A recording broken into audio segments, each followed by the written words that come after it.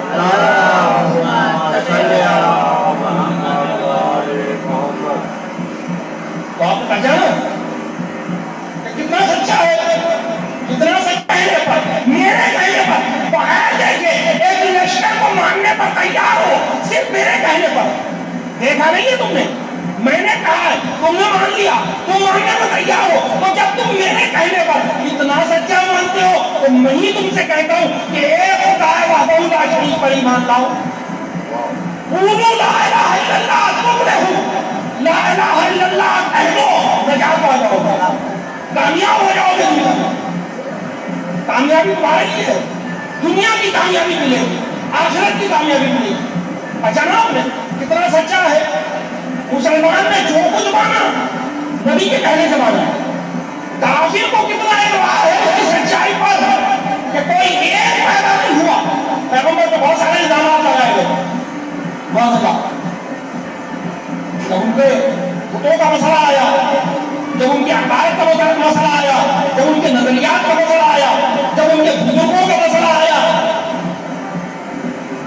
سارے بت پرستی کے عقائد نظریات وہ سب پہ حملہ کر دیا تھا نا پیغمبر۔ کیا کہا؟ لا الہ الا اللہ، لا الہ الا اللہ، کوئی معبود نہیں ہے سوائے پروردگار عالمین، اس وحدہ لا شریک کے علاوہ کوئی لائق عبادت نہیں۔ اتنا بڑا حملہ تھا، اتنا بڑا حملہ تھا، قومی حملہ تھا۔ ٹھیک ہے، ان کے پاس سے 360 بت، 360 کی وہ پوجا کرتے تھے۔ اب وہ جو 360 کی پوجا کرتے ہیں ان سے کہا جا رہا ہے او لا الہ الا اللہ، ایک خدا واحد ہے اور اس کے علاوہ کوئی لائق عبادت ہے ہی نہیں، اتنے بنا لو، سب بیکار ہے، سب فضول ہے، کوئی لائق عبادت نہیں ہے، عبادت کے لائق نہیں ہے، وہ معبود نہیں ہو سکتا۔ کتنا بڑا حملہ تھا، کتنا بڑا حملہ تھا، پہچانیے گا کون ہے؟ دیکھیں میں یہیں سے جملہ کہہ رہا ہوں، لیکن محسوس کیجیے گا۔ اگر پیغمبر کلمے کو یوں کہتے، دیکھیں کلمے میں 4 لفظ ہیں، 4 لفظ ہیں جن سے مل کے بنا ہے لا الہ الا اللہ۔ لا الہ الا اللہ میں کیا ہے؟ 4 لفظ، لا الہ الا اور اللہ، لا الہ الا اللہ، کوئی معبود نہیں ہے سوائے وحدہ لا شریک کے، سوائے اللہ تعالیٰ کے کوئی عبادت کے لائق نہیں۔ تو پیغمبر نے عجیب انداز سے کلمے کو ہمارے سامنے پیش کیا، لا الہ الا اللہ، کوئی عبادت کے لائق نہیں ہے سوائے اللہ کے۔ تو کلمہ یوں بھی تو ہو سکتا تھا، لیکن 4 لفظ ہیں، 2 لفظوں میں بھی کلمہ بن سکتا تھا، یوں ہو سکتا تھا اللہ الہ، یعنی اللہ عبادت کے لائق ہے، اللہ عبادت کے لائق ہے۔ لیکن پیغمبر نے کلمے کو یوں نہیں رکھا کہ اللہ الہ، اللہ عبادت کے لائق ہے، پیغمبر نے کہا لا الہ الا اللہ، کوئی عبادت کے لائق نہیں ہے مگر صرف اللہ، صرف وحدہ لا شریک، وہ عبادت کے لائق ہے۔ پہچانا آپ نے کلمہ کیا کہا؟ کلمہ کیا ہے؟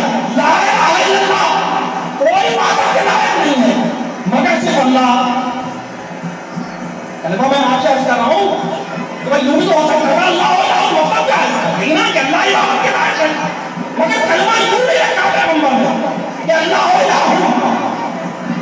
اگر کلمہ یوں ہوگا اللہ الہ تو کافروں کو ماننے میں کوئی اعتراض نہیں تھا،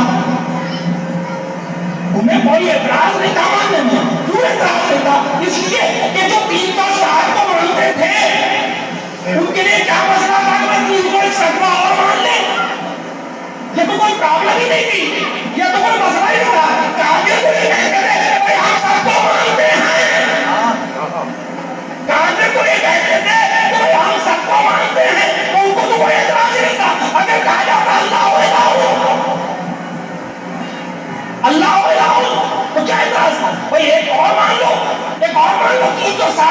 چاہتے ہیں 361 کو ایک بار دو، مگر پیغمبر نے یوں نہیں کہا. اللہ پیغمبر نے کہا لا الہ الا اللہ، کوئی عبادت کے لائق نہیں ہے مگر اللہ. یعنی پیغمبر نے یہ قرار نہیں دیا کہ اللہ عبادت کے لائق ہے. پیغمبر نے کہا پہلے انکار کرو، پہلے انکار کرو پھر اقرار کرو. یعنی توحید یہ نہیں ہے کہ سب کو مان لیا جائے، توحید یہ ہے کہ پہلے جھوٹے خدا ہونا انکار کرو پھر صحیح خدا کا اقرار کرو.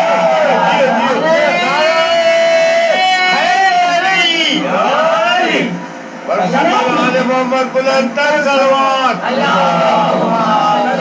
ماشاءاللہ جی ماشاءاللہ. آپ کو کتنا بڑا حملہ تھا. ان 360 کو بھول جاؤ.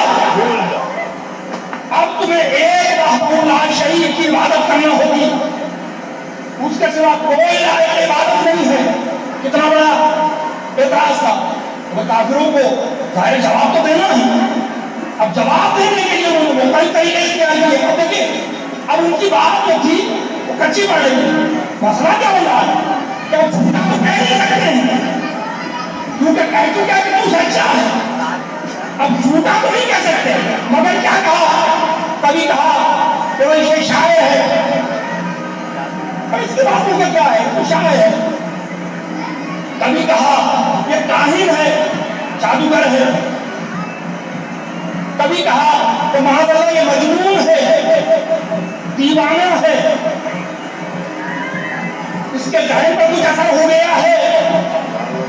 معاذ اللہ اس کو قرآن نے نقل کیا، قرآن نے نقل کیا. سورہ قلم ایک شان پروردگار ہوا ہے آیا ہے. وہ کافر مجھے مجنون کہتے ہیں تو ہر چیز سے الگ ہو جائے. جناب تو کفر کا مزاج کیا ہے کہ جب جواب نہیں دے سکتا تو جھوٹے الزام لگاتا ہے. تو قرآن نے بتایا کہ جواب نہیں دے سکتا تو کیا کرتا ہے؟ جھوٹے الزام لگانا ہی کفر کی عادت ہے. کفر جھوٹے الزام لگانا، نبی پہ الزامات لگائے. کیسے کیسے الزام لگا رہا ہے؟ یہ تو دیوانہ ہے، یہ تو کاہن ہے، جادوگر ہے، یہ تو شاعر ہے. اب پہچانیے گا جب یہ 3 الزام معاشرے میں لگ گیا ہے، معاشرے میں جھوٹا نہیں تھا، جھوٹا کہہ نہیں سکتے تھے کیونکہ بات اپنی چھوٹی ہو رہی تھی کہ ہم کہہ چکے کہ تو سچا ہے، ہم کہہ چکے کہ تو امین ہے. اب کیا الزام لگائے کہ تو شاعر ہے، تو مجنون ہے، تو جادوگر ہے. یہ الزام لگائے اور پروردگار نے بندوبست کیا جب یہ کہیں کہ تو شاعر ہے تو ابو طالب کو مدد آ جاؤ. جب کہیں کہ یہ جادوگر ہے تو حقیقت کو مدد آ جاؤ. اور جب یہ کہیں کہ تو دیوانہ ہے تو علی کو مدد آ جاؤ.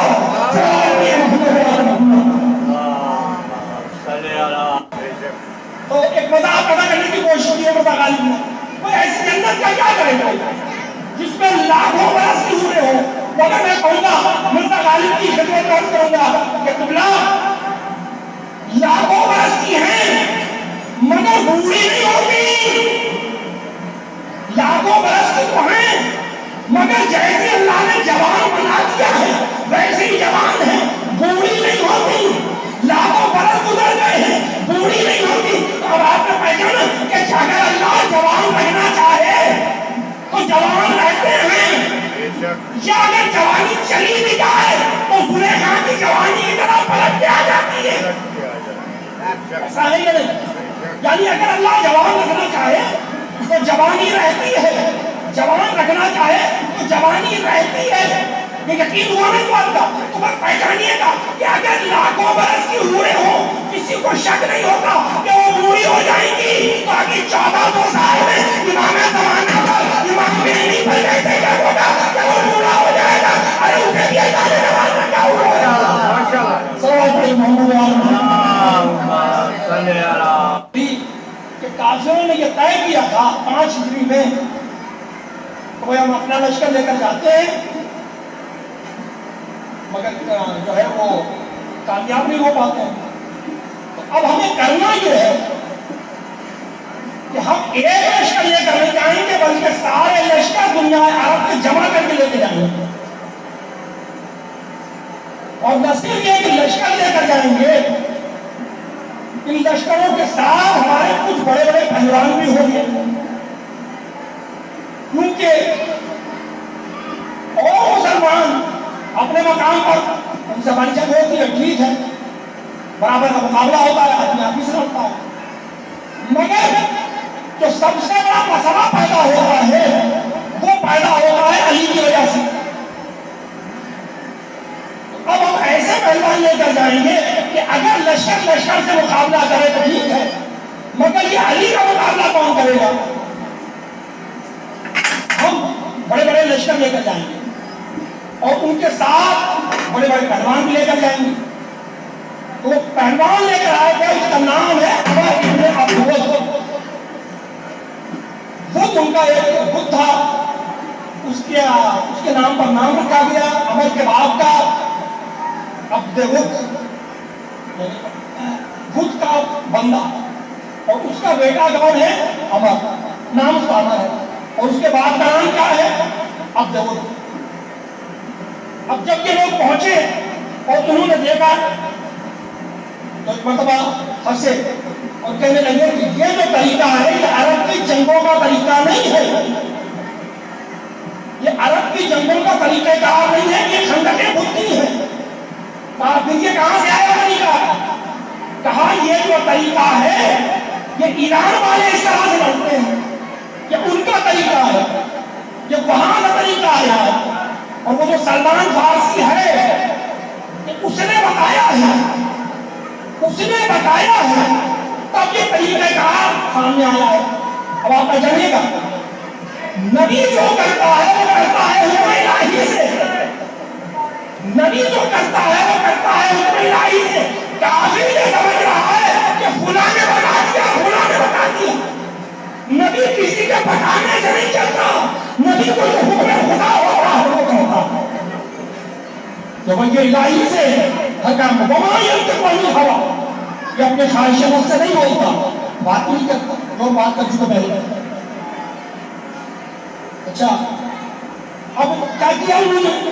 کہا کہ اچھا باہر تو جانا ہے، باہر تو جانا ہے، تو 7 سوار عمر ابن عبد الود سوار سمیت عمر ابن عبد الود بہادر بڑا پہلوان اور اس کے ساتھ 7 سوار، انہوں نے کیا کیا؟ اپنے گھوڑوں کو پیچھے ہٹانا شروع کیا، پیچھے ہٹاتے گئے، گھوڑے پیچھے آئے، اور اس کے بعد جو ان کی لگاموں کو کھینچا ہے اور اس کے بعد جو گھوڑے دوڑے ہیں، تو مطلب یہ ہے کہ اب گھوڑے کو جست لگانا، باغوں کو کھینچ کے جو ان کو ایڑ لگائی ہے اور گھوڑے دوڑنا شروع ہوئے، اب جست لگائی، اور جب جست لگائی تو پتہ چلا کہ گھوڑے اڑے اور اس کے بعد وہ خندق سے پار ہوئے، گھوڑا اڑ کے خندق سے پار۔ اب جب یہ آگے خندق کے پار خصوصاً یہ آئے ہیں اس لیے کہ پیغمبر کی فوج میں جو علی ہے اس کا سدباب کیا جائے۔ اس کے بعد کیا کیا ہمارے دولت نے؟ ایک مرتبہ اپنا نیزہ اٹھایا اور پھینکا ہے، پیغمبر کے خیمے میں گڑا ہوا تھا۔ اس کے بعد ہمارے دولت کی زبان پر ایک جملہ آ رہا ہے، وہ کہتا ہے مسلمانوں تمہارا تو عقیدہ ہے کہ اگر کوئی کافر کو مار دے تو کافر جہنم میں جاتا ہے اور جیت جاتا ہے، مسلمان کو جنت ملے گی، وہ غازی بن جاتا ہے، اور اگر کافر کے ہاتھ سے مسلمان مارا جائے تو مسلمان شہید ہو جاتا ہے، مسلمان جنت میں جاتا ہے۔ تو مسلمانوں تمہارا تو دونوں طرح میں وعدہ ہے، مجھے مار دو گے تب بھی جنت تمہاری، اور میں تمہیں مار دوں گا جب بھی جنت تمہاری۔ آپ پہچان رہے ہو کتنا بڑا اعتراض کر دیا اس نے حملہ کیا ہے پورے دین اسلام پر کہ مسلمانوں کو مار دو تب بھی جنت تمہاری، اور اگر تم شہید ہو جاؤ تو بھی جنت تمہاری۔ اب وہ میدان آ چکا ہے پیغمبر کے خیمے میں، اور پیغمبر اپنے خیمے میں ہیں، اصحاب کے ساتھ موجود ہیں، ایسے میں پیغمبر ارشاد فرماتے ہیں من لہذا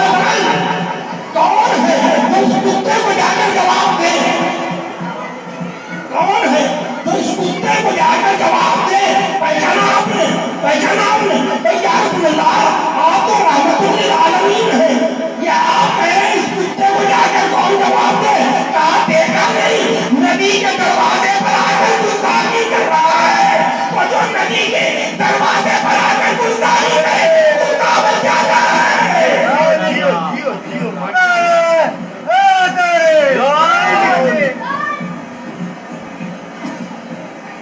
کیا بولنا شروع ہوئی؟ مٹی اڑ رہی ہے، تلواریں چمکتی نظر آ رہی ہے بس، اور مٹی اڑ رہی ہے۔ اور اس کے بعد جب گرد بیٹھی تو دیکھنے والوں نے یہ دیکھا کہ علی کے ایک ہاتھ میں تلوار ہے جس سے خون چمک رہا، دوسرے ہاتھ میں عمر بن عبداللہ کا سر ہے، اور علی چلے آ رہے ہیں، علی چلے آ رہے ہیں، مگر علی کا آنا عجیب آنا تھا۔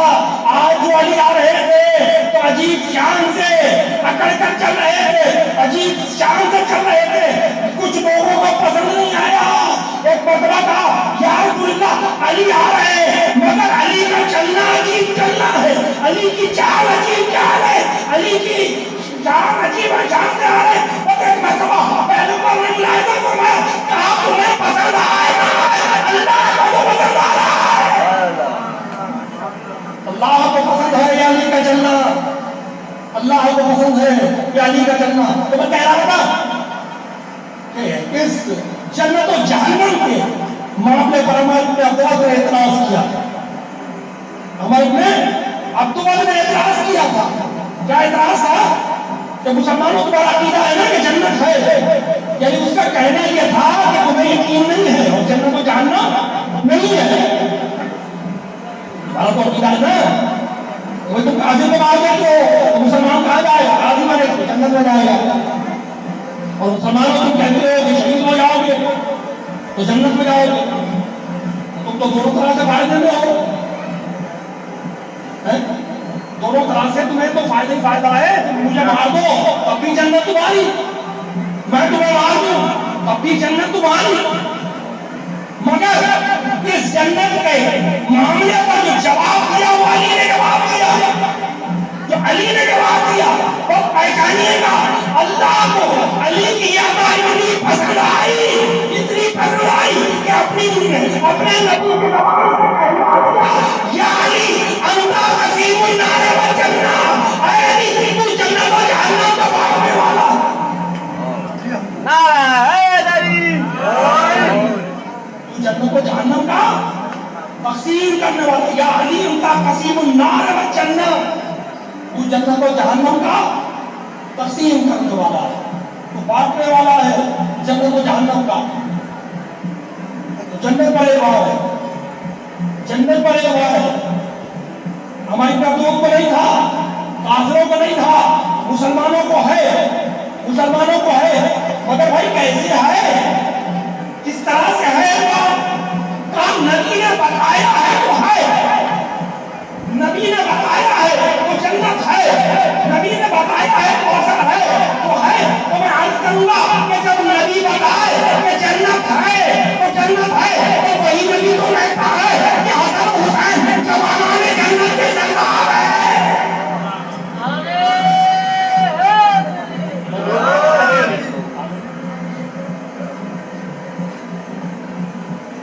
علی تو جنت کو جہنم کا تقسیم کرنے والا، کہ نبی ہی تو کہتا ہے حسن حسین جوانان جنت کے سردار ہیں، یہ نبی ہی تو کہتا ہے، فاطمہ جنت کی عورتوں کی سردار ہے، یہ نبی ہی تو کہتا ہے، یہ نبی ہی تو کہتا ہے۔ تو مسلمان کو جنت چاہیے، اور جنت میں تصور یا علی کے ساتھ ہے یا حسن کے ساتھ ہے یا حسین کے ساتھ ہے، پہچان رہے آپ؟ اور جبھی تو مسلمان کو یہ عقیدہ بنانا پڑا کہ میں تو پنجتن کا غلام ہوں، جبھی تو تمام مسلمانوں کا یہ عقیدہ ہے، آج ہی کا نہیں، آج ہی کا نہیں، نبی کے دور تک کے مسلمانوں کا عقیدہ یہ ہے کہ میں تو پنجتن کا غلام ہوں۔ تو مسئلہ یہ نہیں ہے کہ میں پنجتن کا غلام ہو گیا تو معذاللہ پنجتن کی شان میں اضافہ ہو گیا، نہیں، پنجتن کا غلام ہونے سے اپنی جنت کی عبادت ہو رہی ہے۔ صلی اللہ علیہ وسلم محمد